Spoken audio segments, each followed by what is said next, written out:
चलो फिर so part 4A है ना, उसमें से कुछ टॉपिक्स हमारे रह गए थे, हमको उनको कंप्लीट करना है, right? Are you guys ready? Ready हो क्या? नहीं हो रेडी? जी मैम। चार्ज करके नहीं आएगी बैटरी? पंजाबी वाली बैटरी ओए कह रहे हैं हाँ सारे बढ़िया है। चलो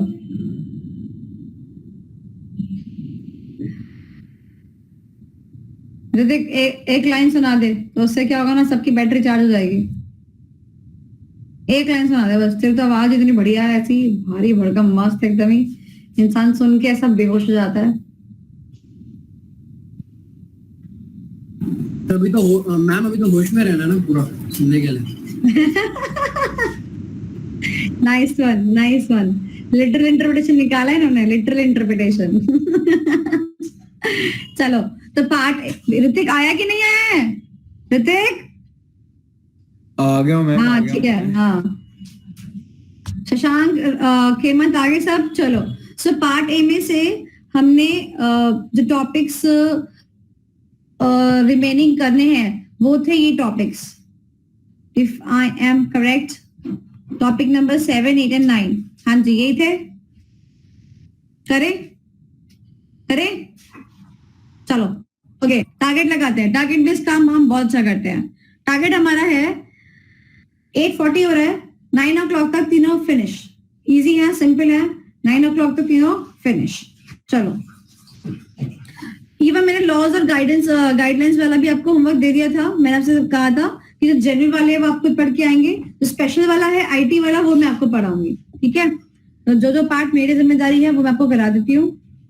और बाकी बेटा आपको भी पता है कि देखो मैं सारा कुछ नहीं करा सकती, देखो 10 दिन के अंदर क्रैश कोर्स के अंदर पॉसिबल ही नहीं है ना। फिर भी मैं आपको काफी हद तक करा रही हूँ, जितना मेरे से हो पा रहा है, जितना टाइम परमिट कर रहा है, जितनी मेरी हेल्थ परमिट कर रही है, जितनी आप लोगों की सब चीजें परमिट कर रही है, उतना मैं करवा रही हूँ। ज्यादा के लिए मैं आपको ये बोल सकती हूँ कि लेट सपोज अगर आपको पढ़ने के बाद लगता है, ठीक है, लेट सपोज कि आपको पढ़ने के बाद लगता है कि नहीं मेरे को अभी भी थोड़ा सा लग रहा है कि नहीं मेरी तैयारी थोड़ी कम सी है, तो you can take the lectures. आप लेक्चर्स ले सकते हो, रिकॉर्डेड वर्जन ले सकते हो लेक्चर का, जो कि बहुत ही कम टाइम में आप कंप्लीट कर सकते हो। अगर मान लो आपको एसएम के लेक्चर्स लेना है, आप एसएम के लेक्चर्स ले सकते हो, ईएस के लेक्चर लेना है, खाली ईएस के लेक्चर भी ले सकते हो, ठीक है? अगर आपको लगता है कि आपकी तैयारी इतनी नहीं हुई है, ओके? चलो तो रीजनेबल एश्योरेंस में तैयारी चल रही है, एब्सोल्यूट एश्योरेंस के लिए नहीं है, okay? Okay so the next topic is consideration of cyber security risk in the audit. अब ध्यान से मेरी बात सुनना। अब जब ये टॉपिक आएगा ना, या तो बच्चा करके आएगा और अच्छे से करके आएगा, या तो बच्चा छोड़ के ही आएगा, मतलब बीच में कुछ है ही नहीं। मतलब इस टॉपिक में ना बना के लिखने वाला कंटेंट है ही नहीं, ठीक है? तो आपको समझना पड़ेगा। तो सबसे पहले टॉपिक समझ लेते हैं कि टॉपिक क्या है। टॉपिक अजीब लग रहा है, कंसिडरेशन। कंसिडरेशन माने कि कंसिडर करना पड़ेगा। क्या कंसिडर करना पड़ेगा? एक रिस्क। कैसा रिस्क? Cyber security risk. कैसा रिस्क? Cyber security risk. अच्छा वंश एक बात तो बताओ, अमेजॉन एक कंपनी है जो कि इंटरनेट पे ही बेस्ड चलती है। क्या you can imagine an Amazon without the cyber security risk? No. So अगर मान लो आप एक और आप जाते हो अमेजॉन में ऑडिट करने के लिए, तो क्या आप रिस्क को कंसिडर करते हो? ऑडिट करने के लिए करते हो? अगर एंटिटी रिस्की होती है तो आपको काम ज्यादा करना पड़ता है, यानी ऑडिट प्रोसीजर्स ज्यादा लगाने पड़ते हैं। और अगर एंटिटी रिस्की कम है तो आपको काम कम करना पड़ता है, प्रोसीजर्स कम लगाने पड़ते हैं। बोलो हाँ कि ना? तो इसका मतलब अगर एक ऑडिटर ऐसी एंटिटी में जाता है जो कि एक ई कॉमर्स एंटिटी है, तो उस एंटिटी को एक रिस्क कौन सा होता है? Cyber security risk. बताओ अमेजॉन को ये रिस्क नहीं होगा कि उसके पास इतने सारे कस्टमर का डेटा है, कभी गलती से लीक हो गया तो दिक्कत हो जाएगी ना। लॉ के अकॉर्डिंग कस्टमर का डेटा लीक नहीं होना चाहिए, हाँ कि ना? तो क्या कस्टमर को, क्या अमेजॉन को ये मेंटेन करना पड़ेगा? बिल्कुल जी हाँ, मेंटेन करना पड़ेगा।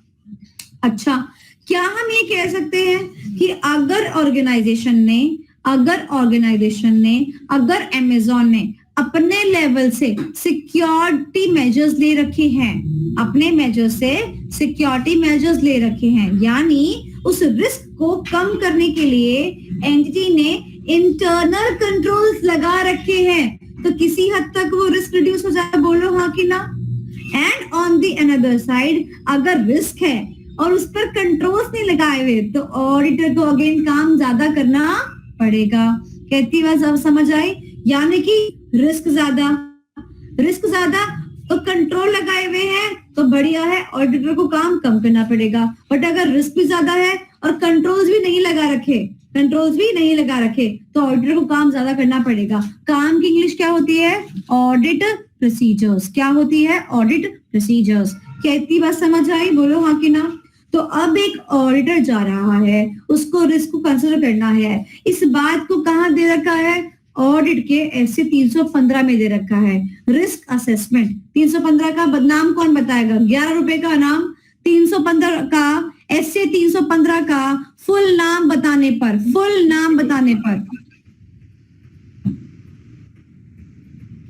बिजनेस रिलेशनशिप से था, असेसमेंट अंडर बिजनेस, ऐसा कुछ था कि risk of material Identifying ROM में शायद risk of material risk of material misstatement. identification and assessment of risk of material misstatement identifying कर दो आधा मैम। है ये अदनान, आधा है, पूरा नहीं and है। its environment, ma'am. environment Understanding of environment. Assessing the risk of material misstatement and its environment है ये, ठीक है? इतने में तो एग्जामिनर भी मार्क्स दे देगा मैम।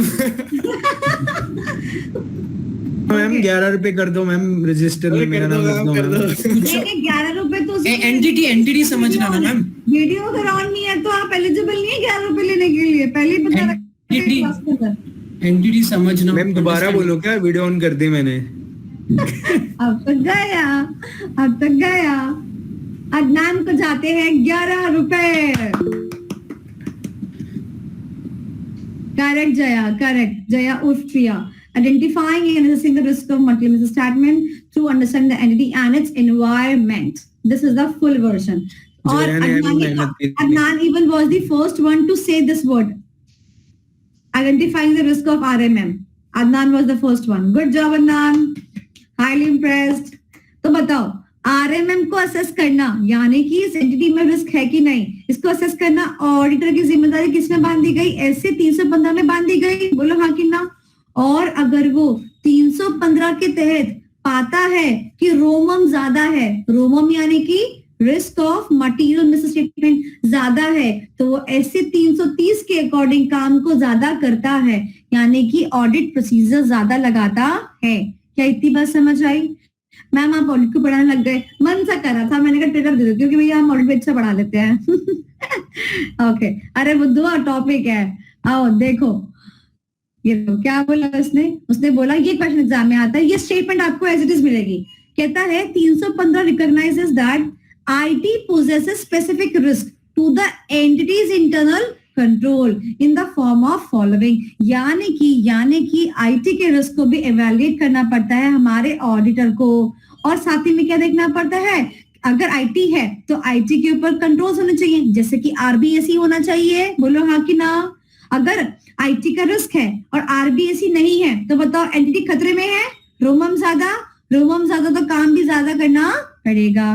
क्या इतनी बात समझ आई? तो वो आपको बोलेगा बताओ ऐसे कौन कौन से रिस्क है, ऐसी कौन कौन सी बात है जो वो चेक करेगा, देखेगा, ठीक है, जिससे कि वो पता लगा लेगा कि अरे ये एंटिटी तो पानी के अंदर डूबी पड़ी है बिल्कुल ही। समझ रहे हो कौन कौन सी बातें हैं? तो this can come in exam और इसको आप बना के नहीं लिख सकते, ठीक है। तो मैं आपको समझा रही हूँ अच्छी तरीके से, बहुत अच्छी तरीके से समझा रही हूँ। First point, Devansh kindly read first point. Unauthorized access to data or unauthorized change in the master file or programs. इतनी बात समझ आती है? आसान है ये तो। Okay next point. Reliance on system which is inaccurately processing data. ओ सॉफ्टवेयर ना प्रोसेसिंग ही गलत करता है। अरे रे ऐसा सॉफ्टवेयर जो प्रोसेसिंग ही गलत करता हो तो बताओ कितना रिस्क होगा उस एंटिटी के अंदर। सोचो है ना। नेक्स्ट। Inappropriate manual intervention. ओ मैम, ये वर्ड हमें याद आ रहा है, इंटरवेंशन, यानी कि हमारे हमारे हमारे हमारी चाहत के बिना इंट्रूजन हो रहा है। वो भी इनएप्रोप्रिएट। अच्छा एक बात तो बताओ, ध्यान से सुनना, ध्यान से सुनना। आपके आवन और जावन के लिए बायोमेट्रिक मशीन लगा रखी है, ठीक, फिर भी बायोमेट्रिक मशीन को बंद करके रजिस्टर मेंटेन कर रखा है। बताओ बताओ बताओ, कुछ तो गड़बड़ है, गड़बड़ है कि नहीं है? वो आ रही है इनएप्रोप्रिएट मैनुअल इंटरवेंशन, यानी जहाँ सिस्टम था उसको भी मैनुअली इंटरवेन किया गया। तो वहां पे रोमम की बू आती है कि नहीं आती है? बात समझ आई? आप में से कितने बच्चे ऐसे जो बिग बाजार गए हैं? क्योंकि अब तो बिग बाजार बंद हो गया ना तो अब आगे आप जा नहीं सकते तो बिग बाजार में क्या होता है, एक बारी मैं जाती हूँ तो मेरे को ना एक चादर चाहिए होती है, तो चादर का बजट होता है मेरा 300-400 के बीच का, ठीक है। मैं जाती हूँ, मुझे पसंद आती है 1200 रुपए की चादर, मैं चादर लेके काउंटर पे आती हूँ, मुझे मालूम पड़ता है अरे काउंटर के बगल में एक बच्चा बैठा होता है जो कहता है अरे मैडम आप यहाँ कैसे? वो मेरे स्टूडेंट का ना कोई नोन होता है, तो वो तो मेरे पैर छूने होने लग जाता है वहीं पर ही। तो फिर कहते हैं मैम आपके लिए क्या कर सकता हूँ? मैंने उसे कहा, मैं कही चादर जो है 300 रुपए की लगवा दे। तो कहते हैं मैम कैसी बात करती है आपने, दुकान छोड़ी है, बिग बाजार है, यहाँ तो पता होता है हमारे में ना बारकोड रीडर है, ऐसा सामान होगा उसके पीछे बारकोड लगा होगा, हम स्कैन करेंगे और ऐसा कर देंगे। मैंने कहा फिर भी कुछ तो देखो, देखो मैं तुम्हारे बच्चे को पढ़ाया लिखाया, तुम्हारे भाई को पढ़ाया लिखाया, जो भी है, अब आज वो इस काबिल बनाए, कुछ तो तुम्हारे को रिटर्न देना बनता है ना। तो कहते हैं अच्छा मैम 2 मिनट रुको मैं भी आता हूँ। पता है वो क्या करने गया? वो हरकत करने गया। अब हरकत सुनो उसने क्या करी, उसने कहा कि किस्सा तो बारकोड का ही है ना, तो 1200 रुपए का बारकोड स्टिकर लगा दिया 300 वाले पे, और 300 वाले का बारकोड स्टिकर लगा दिया 1200 वाले पे। लो बन गई मेरी बेडशीट 300 रुपए की। और क्या किया, मशीन को 300 रुपए वाला जो बारकोड था वो स्कैन कर दिया, ले आई मैं अपनी बेडशीट 300 रुपए की। बोलो हाँ कि ना? तो यहाँ पर क्या हुआ, इनएप्रोप्रिएट मैनुअल इंटरवेंशन। जरूरत नहीं थी कि बीच में आए, बट फिर भी वो बीच में आया। अच्छा ये सारी बातें काल्पनिक है, मैं ऐसी नहीं हूँ, ठीक है हालांकि एक दो फेस वॉश वगैरह ले आती हूँ मैं, ऐसी चोरी वोरी करके, मतलब वैसे नहीं, मतलब बड़े हाथ नहीं मारे मैंने, हाँ बड़े हाथ नहीं, छोटे मोटे हाथ। मतलब अब फेस वॉश के अगर मान लो मैं देखती हूँ ना फेस वॉश के ऊपर वो जो स्टिकर होता है वो नहीं है, तो फेस वॉश अपनी जेब में तो जाने के लिए है ना। पानी की बोतल वगैरह वहां से उठा लो, उस पर स्टिकर नहीं है, पीवी लो, प्यास लग रही, चक्कर आ रहे थे, तो मना कर दिया कोई हमें? बताओ, नहीं कर सकता, छोटी मोटी बातें हैं मैम, कुछ तो गड़बड़ है ऋतिक अगर तूने अभी ड्रामे करे मैं तेरे पे फाइन लगा दूंगी। हाँ ये इंटरवेन कर रहा है मेरे को बीच में, इंटरवीन कर रहा है मेरे को बीच में, पसंद नहीं आ रहा मेरे को। चलो लास्ट पॉइंट पढ़ो दिवांश।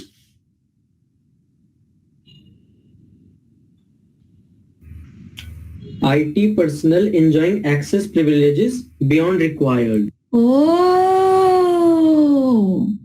बैंक का एम्प्लॉय 5 बजे के बाद भी बैंक में बैठ के सिस्टम पे काम कर रहा है, तो बताओ क्या काम कर रहा होगा?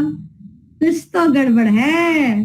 बात समझ आई? चलो IT पर्सन, यानी कि IT का जो पर्सनल है उसके पास ऐसी प्रिविलेजेस है जो उसके औकात से भी ज्यादा है। समझ में आया? आसान है, कर लोगे ना अभी? चलो तो this can come in examination. तो आप भूमिका पूरी बना के लिख के आओगे 315 क्या होता है, ये है वो है, एक्सेट्रा एक्सेट्रा, ठीक है। Now the next is guidelines. Guidelines मैंने आपको करवा दी थी। लॉज पे आते हैं। लॉज में जो जनरल लॉज थे मैंने आपको होमवर्क दिए थे। स्पेशल लॉज में मैंने आपसे कहा था आरबी करना ही नहीं है। अब हम सीधा आते हैं IT एक्ट के अंदर। मुझे ऐसा लगता है कि ये वाला क्वेश्चन ऑब्जेक्टिव और ये वाला क्वेश्चन, इन दोनों में से क्वेश्चन मतलब देखो दिख रहा है कि आ सकता है इस अटेम्प्ट के अंदर या फिर नेक्स्ट वाले हैं, मतलब मुझे है इंट्यूशन से है, इन दोनों में आ सकता है। अच्छा बताओ, मैंने तुम्हें एक बात शेयर करी थी कि तुम्हारा जो एडमिशन हुआ था तो तुम्हारे को मेरे यहाँ से मेल गई थी, योर एडमिशन इज कंफर्म्ड, है ना। और उसके बाद अगर मैं तुम्हें क्लासेस ना दूं तो क्या तुम मुझे कोर्ट घसीट सकते हो?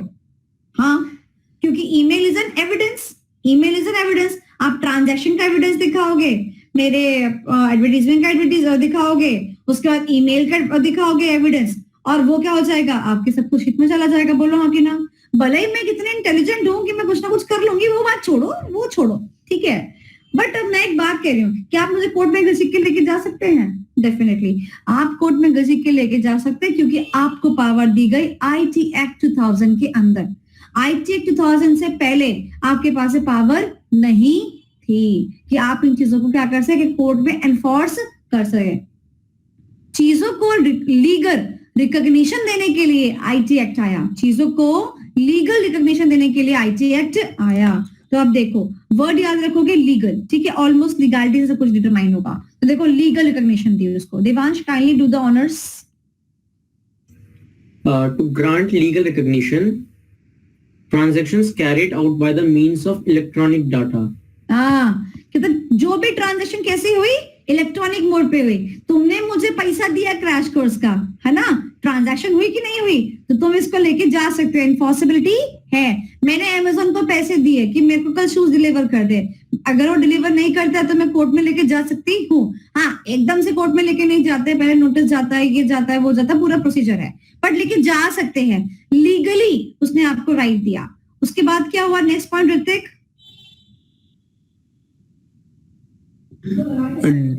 Digital signature for the authentication of information. अगर ये नहीं देता, सोचो, अगर ये नहीं देता तो जो आप ऑडिट रिपोर्ट, आज की तारीख में आप ऑडिट रिपोर्ट जानते ना क्या होता है, वो पूरी की पूरी कैसे जाती है, ऑनलाइन जाती है, और उस ऑनलाइन रिपोर्ट पे क्या लगता है, डिजिटल साइन लगता है। अगर वो रिपोर्ट पे डिजिटल साइन मान्यता ना दी जाए तो वो रिपोर्ट बेकार है, बर्बाद है ना, समझ रहे हो। तो डिजिटल सिग्नेचर को मान्यता मिली। उसके बाद नेक्स्ट पॉइंट इजी आसान है। नेक्स्ट उसके बाद ऋतिक,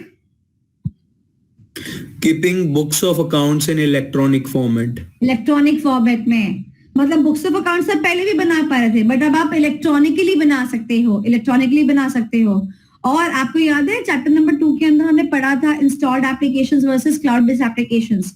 हम जो है टेली पे भी रिकॉर्ड बना सकते हैं, इलेक्ट्रॉनिक रिकॉर्ड्स बन गए, बिजी पे बना सकते हैं, इलेक्ट्रॉनिक रिकॉर्ड्स बन गए, इसको मान्यता दी गई।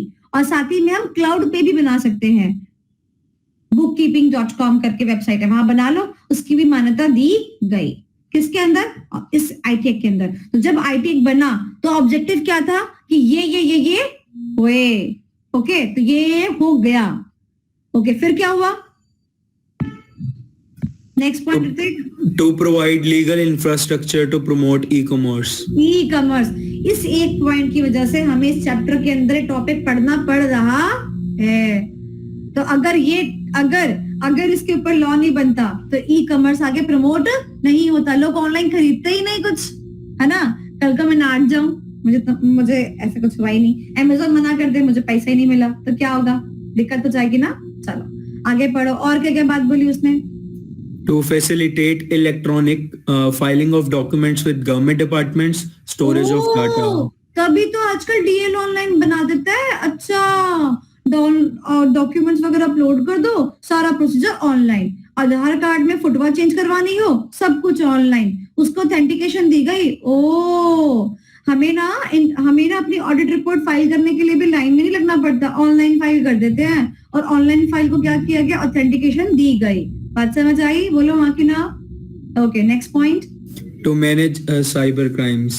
अरे नहीं बेटा, टू स्टोर डेटा, वो तो बोल दिया था मैंने। अगर आपको ये मान्यता नहीं दी जाती तो क्या क्लाउड कंप्यूटिंग आज के डेट में यूज होता, नहीं होता। Okay, next. To manage cyber crimes.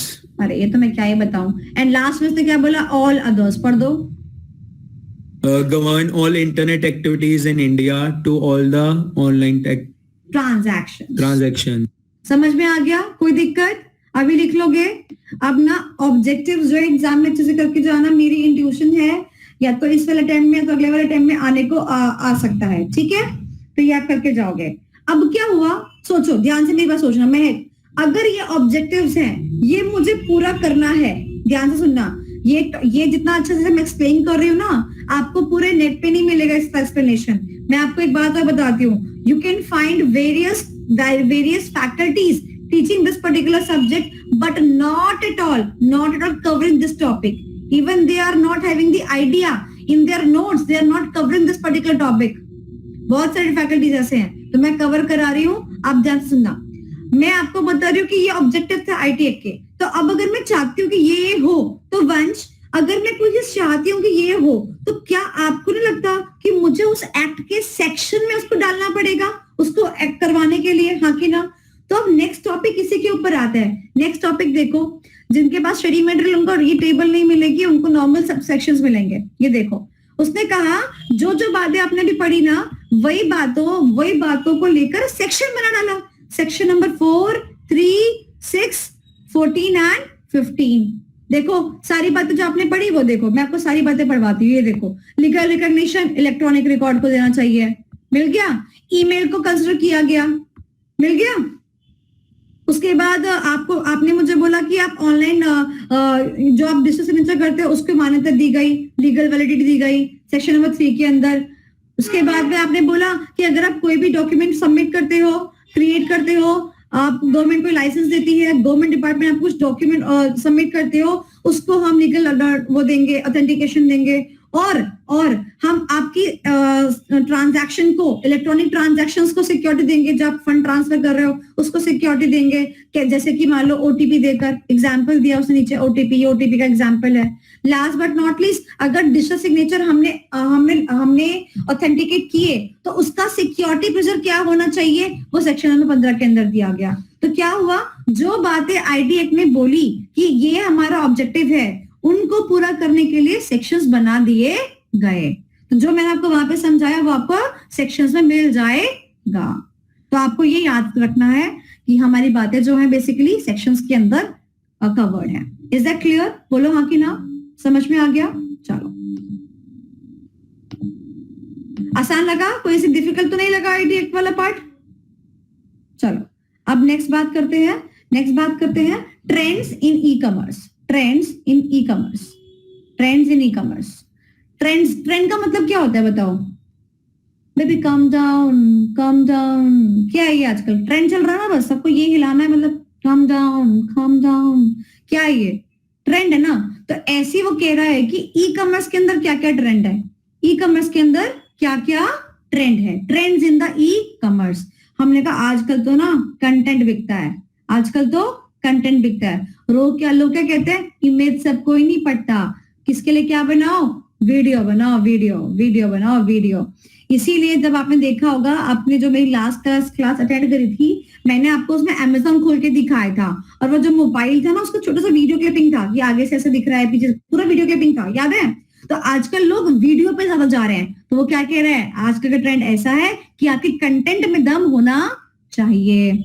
Second कह रहा है सोशल कॉमर्स, यानी कि वो कह रहा है भैया ई कॉमर्स तो आप कर लो, बट आपको सोशल प्लेटफॉर्म के थ्रू भी जाना पड़ेगा। ये सारे लोग जो है ना अपना कंटेंट बेचने के लिए इन चीजों का सहायता लेते हैं, फेसबुक, यूट्यूब और इंस्टाग्राम। बोलो हाँ कि ना? This is social commerce. Mobile commerce, क्या ऐसा कोई इंसान है जो कि मोबाइल कॉमर्स ना करता हो? नहीं, सारे के सारे जो है ई कॉमर्स बेसिकली मोबाइल के थ्रू करते हैं, जिसको कि हम क्या कहते हैं, मोबाइल कॉमर्स। ये आजकल का ट्रेंड है, सब ऐप से करना चाहते हैं। नेक्स्ट इज अदनान, बायोमेट्रिक्स क्या होता है? What is biometrics? मैम जैसे फिंगरप्रिंट्स हो गई इससे। हाँ, वेरी गुड। फेस वगैरह जो आपकी बेसिकली पासवर्ड होते हैं एंटर करने के लिए, तो वो ये कह रहा है कि अब जैसे आपने देखा होगा, अगर आपके पास Amazon प्राइम अगर है तो वो आपसे फिर सेकंड बंदे को आप देते हो तो वो आपसे पासवर्ड मांगता है, कुछ करता है। तो आज के टाइम पे this is on in the process कि धीरे करके Amazon के ऊपर भी बायोमेट्रिक आ जाएगा। जब तक आप अपना अंगूठा नहीं लगाओगे Amazon नहीं खुलेगा, वो ये कहना चाह रहा है। It is a recent technology और अभी इन द चलन नहीं आया है, आ जाएगा, क्योंकि बहुत कुछ ऐसा होता है ना जो आप Amazon से ऑर्डर करते हो और चलो आगे तो तुम समझदार हो। आर्टिफिशियल इंटेलिजेंस, ये इंपॉर्टेंट है। Artificial intelligence, use of chatbot यानी कि चैट प्लस रोबोट। आज के टाइम पे ना आप किसी भी वेबसाइट पे चले जाओ, इवन अगर स्विगी वाला ढंग से डिलीवरी करके नहीं चलता ना, तो मैं तो मेरी बातें तो चैटबॉट से होती है। पहले खाने में क्या प्रॉब्लम थी, ये प्रॉब्लम थी, ये चूज कर लो, उसका फोटो खींच के भेज दो, फोटो खींच के भेज दी, उसके बाद में किस किस का रिफंड चाहिए, रोटी का रिफंड चाहिए, पनीर का रिफंड चाहिए, रिफंड आ गया, खत्म। किसने से बात करी मुझसे, चैटबॉट ने, यानी कि चैटिंग विद अ रोबोट। तो आजकल क्या ट्रेंड है, चैटबॉट का ट्रेंड है। ये क्वेश्चन एग्जाम में आ सकता है चैटबॉट के बारे में, चैटबॉट के बारे में 2 मार्क्स ये आ सकता है आपको, चैटबॉट।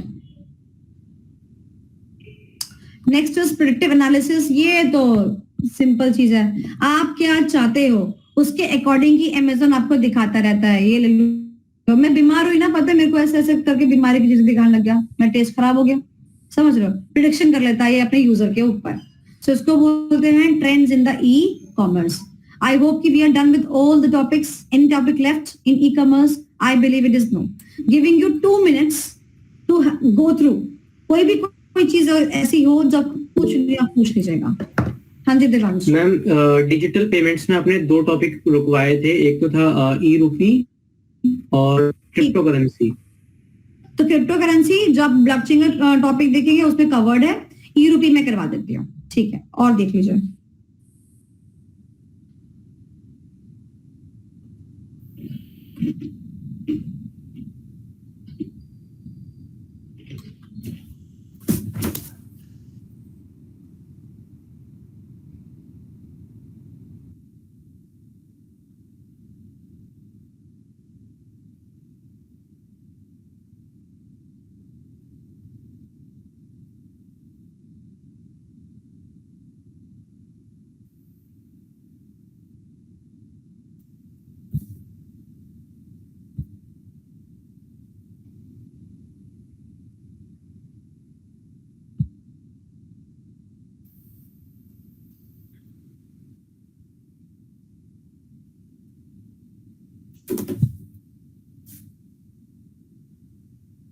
हाँ जी डन, खत्म,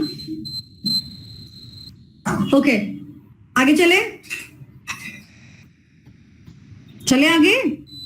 सांची का मुंह देखो, इतना गंदा वाहियात लग रहा है इस टाइम पे। कह रही मैम और मत पढ़ाओ। नहीं, मैं नीचे देख के उसको पढ़ रही थी तब, तो गंदा लग रहा होगा।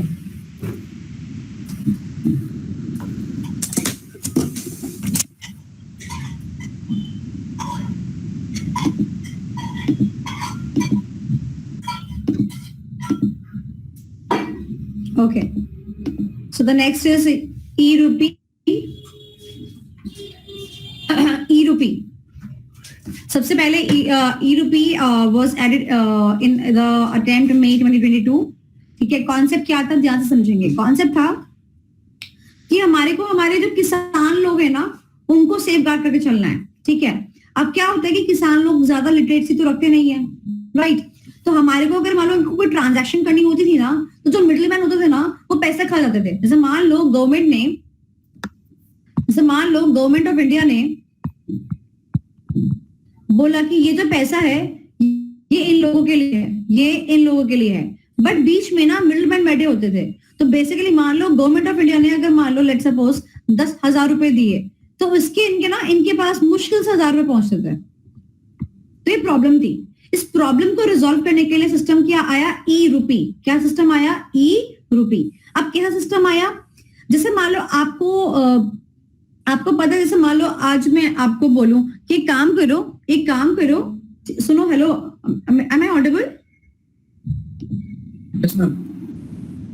ओके, सो अब मान लो लेट सपोज मैंने ना इट इज एसएमएस, मैंने क्या किया, अदनान को बोला, लो अदनान ये रहे 1,000 रुपए और पार्टी कर लो, सारे जो बच्चे मिलके पार्टी कर लो।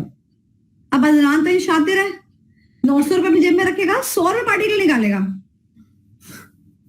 तो अभी क्या करना चाहिए मेरे को, मैं क्या कर रही हूँ, मैं ना वाउचर जनरेट कर रही हूँ। वाउचर जनरेट किया बर्गर किंग का, ठीक है। 10 बच्चे हैं, मैंने एग्जाम्पल इसको 10 वाउचर दे दिए, ठीक है, वाउचर जनरेट कर दिया। उसके बाद में ये जाएगा बर्गर किंग, ये वो वाउचर दिखाएगा और उसको वाउचर के बदले में क्या मिलेगा, बर्गर। आज समझ आई? अब बच्चा कहता, पहले क्या होता था, बीच में मिडिलमैन खा जाते थे, तो अब कोई मिडिलमैन नहीं खा सकता। क्यों? क्योंकि आपको उतना जो चाहिए वो आपको मिल रहा है, किसको? किसान को, वाउचर के फॉर्म में मिल रहा है। मिडिलमैन जो था वो निकल गया बीच से, ठीक है।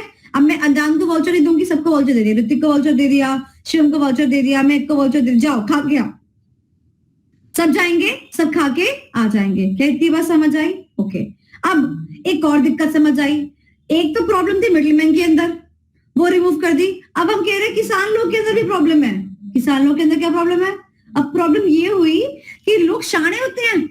लोग शाणे होते हैं। शाणे कैसे होते हैं बताती हूँ। मेरा बच्चा, मेरा तो बच्चा क्या, सारे बच्चे ऐसे हैं आजकल। तो बच्चा घर से पैसा लेता है कोर्स के नाम का और कहाँ उड़ाता है? आपने बात पकड़ ली। बस यही काम किसान लोगों ने चालू करना शुरू किया कि नहीं नहीं, हमारे को वो चीज नहीं चाहिए, हमारे को ये चीज नहीं चाहिए, हमारे को तो ना ये चीज चाहिए जो मतलब उनकी मन की होगी। तो ये भी तो गलत बात है ना। गवर्नमेंट ऑफ इंडिया क्या चाहती थी कि जिसके लिए उनको वाउचर दिया जा रहा है वो उसी चीज को ले।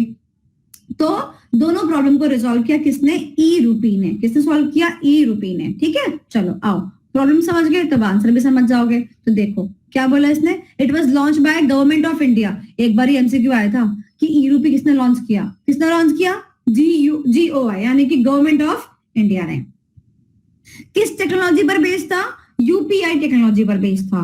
जैसे यूपीआई वर्क करता है वैसे ये वर्क करता है। यूपीआई में जैसे आप ट्रांजैक्शन करते हो, ऐसी गवर्नमेंट ट्रांजैक्शन करके वाउचर का नंबर पहुंचा देती थी सामने वाले पार्टी तक। ठीक है, उसके बाद में क्या बोलता था? It is a leak proof manner, यानी कि मिडिल मैन को बीच में कुछ भी नहीं मिलेगा, लीक प्रूफ मैनर है। क्या होता था इसके अंदर? कहते था it is an e voucher, it is an e-voucher. It will be delivered to the beneficiaries. Beneficiaries कौन? ये किसान लोग। Beneficiaries in the form of QR और SMS। दो फॉर्म क्यों दिए गए? अब किसान लोग देखो गरीब हो सकते हैं, तो शायद उनके पास स्मार्टफोन ना हो, तो वाउचर नंबर किस पे भेजेंगे? SMS पे भेज देंगे। और अगर स्मार्टफोन होगा तो क्या करेंगे? QR कोड भेज देंगे। बात समझ आ गई? सिंपल, QR कोड और SMS, through which funds would be transferred into their bank accounts, जिससे कि बैंक में पैसा पहुंच जाएगा। और these vouchers are person and purpose specific। Main मुद्दा ये है, पर्सन एंड पर्पस स्पेसिफिक। जिस पर्पस के लिए वाउचर जनरेट किया जाएगा उसी के लिए इस्तेमाल होगा। अगर दवाई खरीदने का वाउचर है ना, तो दवाइयां ही खरीदी जाएंगी। और अगर वो वाउचर ऋतिक का है तो ऋतिक ही इस वाउचर को क्या कर सकता है? एनकैश करा सकता है। Person specific and purpose specific. समझ में आ गया? So this was the concept of e rupee, यानी कि पैसा दे देना electronically to the beneficiaries, whereby there was no involvement of middlemen, and further it was very much person as well as purpose specific. This was the concept of e-rupee. मैं आपको इतना ही बता सकती हूँ। ठीक है, क्लियर हो गया? ये भी आ सकता है एग्जाम के अंदर। बताओ ऐसी कौन सी टेक्नोलॉजी है जिसमें कि मिडिलमैन को हटाया गया या फिर पर्पस ड्रिवन है, वो आपको एग्जाम में आ सकता है। Anything else which is left? Nothing is left.